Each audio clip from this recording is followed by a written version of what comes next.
Olá, galera, tudo bem? Como eu mandei para vocês atividades da semana passada, né, para vocês responderem um questionário e alguns responderam. Então, eu gostaria até de parabenizar aqui a Caroline, a Ariane, a Asmin, o Pedro, a Ana, o Kevin e a Bianca por terem respondido. Parabéns para vocês, a nota de vocês já está lançada. Parabéns, viu?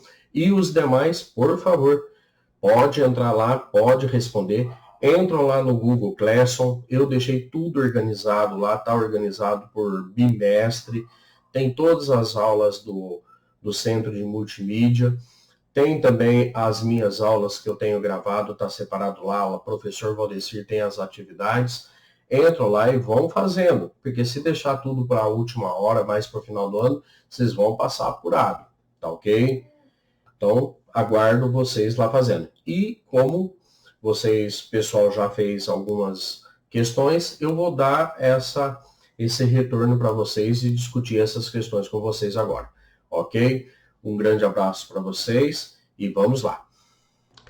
Bom, pessoal, vamos dar continuidade. Vamos falar sobre o comportamento dos materiais, modelos atômicos e ligações químicas. Habilidade, né? Então vamos trabalhar a habilidade. Reconhecer a natureza elétrica da matéria e a necessidade de modelos que a expliquem, ok?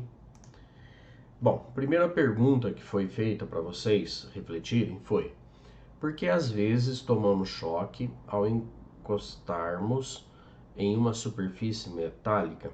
Bom, primeiro porque o metal é um grande condutor de eletricidade. E segundo, porque estamos eletrizados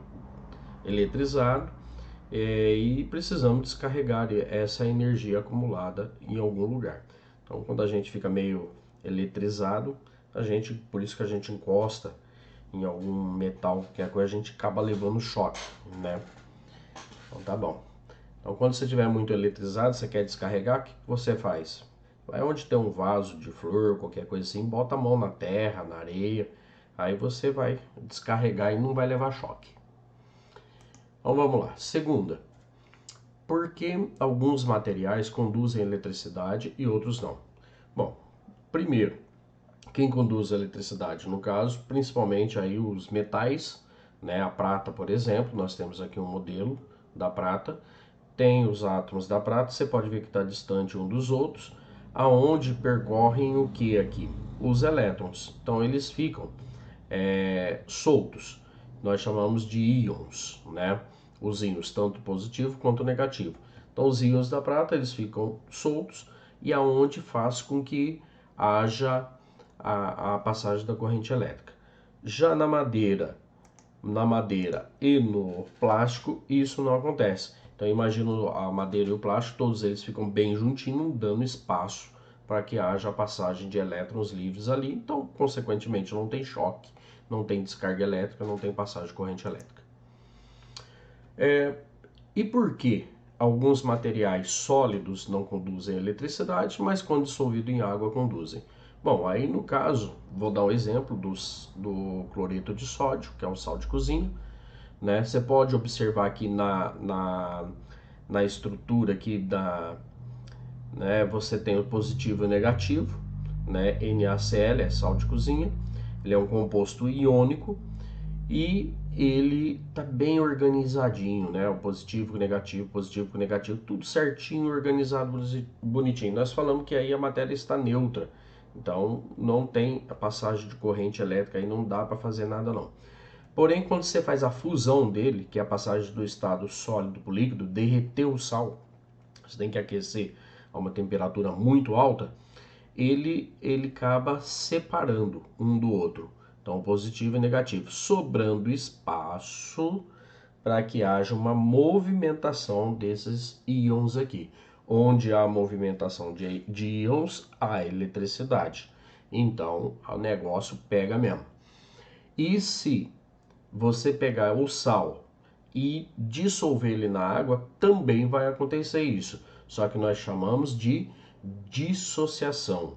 É quando você pega, você tem o positivo, os íons positivo e o negativo, e eles vão separar. Separou, você tem aí uma movimentação. Movimentou, tem a passagem da corrente elétrica aí, vai levar um tranco mesmo. Bom, processo investigativo, aí a quarta pergunta, né?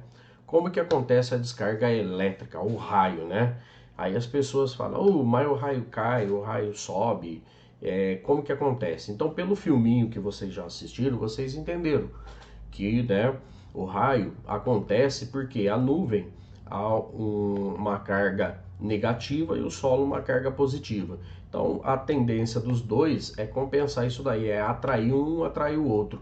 Então aonde que dá aí os curtos aí e dá esses raios. Se uma nuvem bater com a outra, também acontece isso. Há uma compensação de um lado para o outro, né, de positivos e negativos, e aonde que vai surgir o raio. Para você aprofundar mais o assunto, eu coloquei um link aqui embaixo, ó. E também uma coisa, você sabia que os raios, eles têm cores, né? E por que das cores dele? Então eu vou falar para vocês. A cor do raio, né, segundo o site do Instituto de Meteorologia de Portugal, né, pode nos dar algumas informações sobre a atmosfera onde ocorre. Então lá, se o raio caiu, a cor for vermelha, indica a presença de precipitação na atmosfera, né? Você tem alguma coisa ali na atmosfera. A cor azul indica a presença de partículas de gelo, né? A cor amarela, por sua vez, indica a presença de poeira no ar, né? Enquanto a cor branca é sinal de um ar muito seco. Interessante isso. Quem quiser se aprofundar, ó, clica aqui nesse link, mete bronca e vai fazer a sua leitura lá que você vai ver muita coisa interessante. Quinta pergunta. Dê exemplos do cotidiano que demonstrem a presença da eletricidade. Bom, isso aqui nós não precisamos ficar muito em cima disso, né? Tem vários exemplos: televisão, rádio, liquidificador, ventilador e assim por diante. Então coloquei aqui também. Os links aqui embaixo são da onde eu tirei essas fotos aqui, né? Bom, e aí vem a pergunta: de onde vêm as cargas elétricas, né? Na física você estuda eletrostática. O que é eletrostática? É o ramo da física que estuda as cargas elétricas em repouso e as interações atrativas ou repulsivas que ocorrem entre elas. Aí entra aquele negócio do positivo com positivo se repelem, negativo com negativo se repelem e positivo com negativo se atraem, né? É daí que vem a coisa. Então a pergunta mesmo em si, de onde vêm as cargas elétricas? Então a gente vai responder da seguinte maneira: ela vem do átomo. E também tem aqui para vocês consultarem. Continuando. Qual é a menor partícula que compõe tudo que existe e do que ela é composta? Já respondi na pergunta anterior, tá? Então a menor partícula que existe, na verdade, é o átomo da matéria. Só que o átomo, ele tem as subpartículas deles, né? Que é a constituição desse átomo, né? Então tem um exemplo aqui, ó, né? Tem aqui um castelo. Esse castelo é feito aqui de pedras, né? Nessas pedras você tem toda uma estrutura cristalina dela, e dentro dessa estrutura você tem o átomo dessas pedras, que é formado a pedra, e desses átomos aí você vai ter as partículas do átomo, né? Aonde você tem um núcleo e você tem o quarks, que no caso seriam os elétrons aí em movimento, que hoje em dia, né, se fala bastante sobre isso, mas nós vamos discutir muito ainda sobre isso, ok? E também na física conversa bastante. Continuando. Essas partículas encontram-se unidas ou são isoladas? Bom, aqui tem uma pergunta aqui, uma resposta, quer dizer, que um de vocês, o pessoal, colocou, e que está correta, está bem resumidinho. Ó, os átomos dificilmente ficam sozinhos na natureza. Eles tendem a se unir uns aos outros, formando assim tudo que existe hoje. Alguns átomos são estáveis, ou seja, poucos reativos.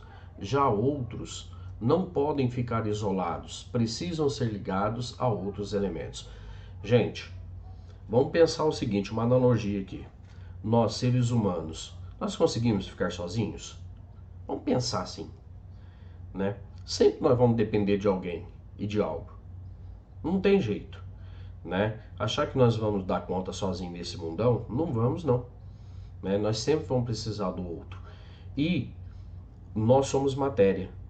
Nós somos formados por organismos, né? Nosso corpo tem organismos, né, que formam toda essa estrutura, e cada organismo é formado aí pelas suas células, cada célula é formado pelos seus átomos e assim vai, tá ok? Então um depende do outro, então nem os átomos não ficam sozinhos não, eles sempre vão depender um do outro.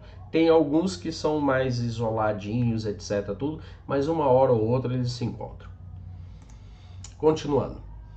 Aí, já que falamos sobre a natureza elétrica, que ela vem do átomo, tal, e na onde que a gente vai estudar isso daí? Então vem essa pergunta, o que é tabela periódica? E aí responderam correto também, muito bem respondido, foi que tabela periódica é uma forma de organizar e apresentar algumas informações sobre todos os elementos químicos que existem. A organização é feita com base na ordem crescente de número atômico, que nós vamos conversar sobre isso, onde tem número de prótons no átomo, na configuração eletrônica dos átomos dos elementos e também de forma a facilitar o entendimento de propriedades químicas semelhantes. Isso nós vamos conversar bastante, tá? Aqui seria o que seria a tabela periódica. Então, o que seria tabela periódica? É uma tabela onde mostra todos os elementos que existem de forma organizada, né? E ela tem o porquê dessa toda a organização dela. Continuando, e aí vem. O que acontece com a temperatura do copo quando adicionamos um comprimido efervescente na água? Bom, fiz essa experiência, coloquei lá um comprimido no copo d'água, em temperatura ambiente normal, né? E fiquei segurando o comprimido para ver se realmente se aconteceu alguma coisa ou não. Gente, sinceramente, assim, não dá para perceber muito não. Mas o fato de você ter um comprimido é uma matéria com átomos, há uma certa reação química nesse